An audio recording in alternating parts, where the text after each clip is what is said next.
పిల్లలకి తెలివితేటలు ఉంటున్నాయి. బాగా చదువుతున్నారు. సీట్ సంపాదించుకుంటున్నారు మంచి మంచి కాలేజీల్లో. కానీ అదే మంచి కాలేజీల్లో ఫీజులు లక్షల్లో ఉంటున్నాయండి. ఆ లక్షల్లో ఉన్న ఫీజులు కట్టలేక తల్లిదండ్రులు పడే అవస్థ అంతా ఇంతా కాదు. వడ్డీలండి. బయట రూపాయి, రూ. 2కి కూడా దొరకట్లేదు వడ్డీలు. అటు పేరుకే ఎడ్యుకేషన్ లోన్ అంటున్నారు గానీ అందరికీ ఇవ్వట్లేదు. ఇక మిగిలిన మార్టగేజ్ లోన్లు వాటి పరిస్థితి కూడా అలాగే ఉంది. ఈ విషయం మీద ప్రభుత్వం ప్రభుత్వం కొంత సాయం చేస్తోంది. చాలా ఇంపార్టెంట్ సాయం. అది చాలామందికి తెలియదండి. ప్రధానమంత్రి విద్యాలక్ష్మి పథకం అని ఒకటి ఉందని 7,00,000 దాకా అంటే ఆ కుర్రాడి చదువుకు అవసరమైనటువంటి ఫీజు 7,00,000 దాకా గవర్నమెంట్ బ్యాంకు లోన్ ఇప్పిస్తుందండి. అది కూడా చాలా తక్కువకండి. 3% ఇంట్రెస్ట్. 3% అసలు ఎక్కడైనా ఉందా? మళ్ళీ రేపటి రోజు కొంత సబ్సిడీ కూడా ఇచ్చే అవకాశం ఉందని చాలా కొద్ది మందికే తెలుసు. అదే చెప్తున్నాను. ప్రధానమంత్రి విద్యాలక్ష్మి పథకం అని చెప్పి ఒక స్కీమ్ ఉందండి. చాలా తక్కువ మందే వాడుకుంటున్నారు. వెళ్ళి బ్యాంకర్ దగ్గర కూర్చొని గట్టిగా అడిగితే ఈ స్కీమ్ అప్లై అవుతుంది. ఎవరికి? టాప్ 860 ఎన్ఐఆర్ఎఫ్ ర్యాంకింగ్ ఉన్న కాలేజీలకి. ఇది మాత్రం నోట్ చేసుకోండి. అంటే అందరికీ ఇవ్వలేం కదండి. అంటే క్వాలిటీ లేని కాలేజీలకు కూడా ఇవ్వలేమని ఉద్దేశం కావచ్చు. టాప్ 860 ఎన్ఐఆర్ఎఫ్ ర్యాంకింగ్ అనేది మీకు అందరికీ తెలుసు. మీరు చదువుతున్న కాలేజ్ ఎన్ఐఆర్ఎఫ్ ర్యాంకింగ్ 860 లోపు ఉంటే వీళ్ళందరికీ ఇది అప్లై అవుతోంది. వీళ్ళందరికీ ఇది అప్లై అవుతోంది.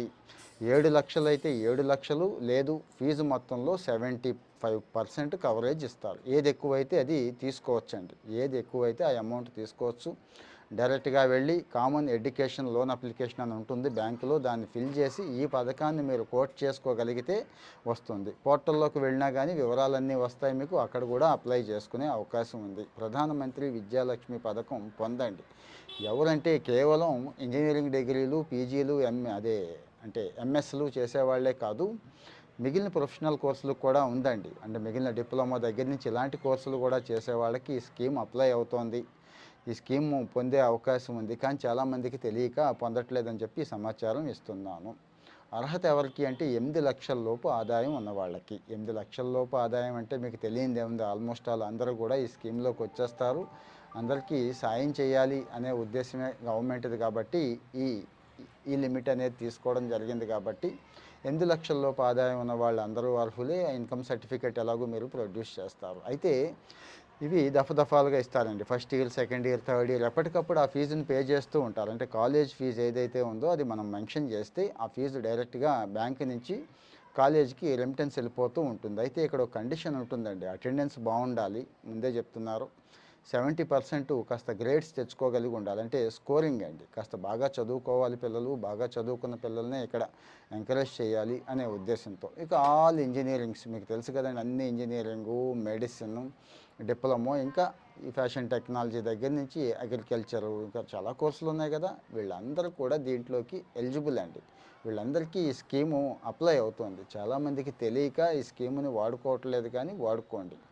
అయితే కొంతమందికి ఒక డౌట్ ఉంటుంది. మాకు 7,00,000 చాలదండి, ఇంకా కావాలి, మరి ఏంటి పరిస్థితి అని. ఇస్తారండి. పైన కూడా ఇస్తారు. కాకపోతే కొద్దిగా ఇంట్రెస్ట్ అంటే మన ఎడ్యుకేషన్ లోన్ ఏదైతే ఉందో ఆ ఇంట్రెస్ట్ పడే అవకాశం ఉంటుంది. అది ఇస్తారు.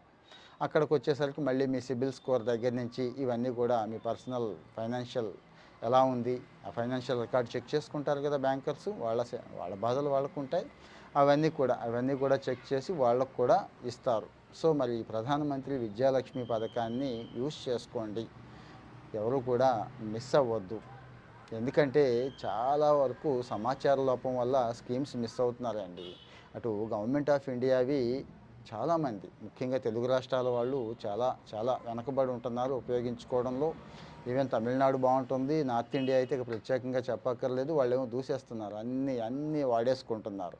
ఆ సమాచార లోపం ఉండకూడదని చెప్పి అటు ఇంటర్న్షిప్లు కానీ, జాబ్స్ కానీ, స్కాలర్షిప్స్ కానీ అన్నీ కవర్ చేద్దామనే ఉద్దేశంతో నేను ఆల్మోస్ట్ ఒక పోరాటంలాగే రెగ్యులర్గా వీడియోలు చేస్తూనే ఉన్నాను. ఉన్న కొద్ది టైంలో చేస్తున్నాను.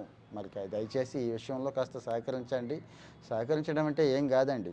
ఇలాంటివి అందరికీ ఉపయోగపడతాయి కాబట్టి కాస్త కాపీ చేసి ఈ లింక్ని మీ వాట్సాప్ గ్రూపుల్లోనూ మీ స్టేటస్లోనూ పేస్ట్ చేస్తే ఏ 10 మంది వాడుకున్నా కానీ చాలా తృప్తి ఉంటుంది కదండీ! మనందరికీ సమాచార లోపం ఉంటోంది. ఆ లోపాన్ని మనం పోగొట్టేద్దాం. ఇంకా మీకేదైనా సందేహాలుంటే, డౌట్స్ ఉంటే కాస్త అక్కడికొచ్చి కామెంట్‌లోకొచ్చి చెప్పండి.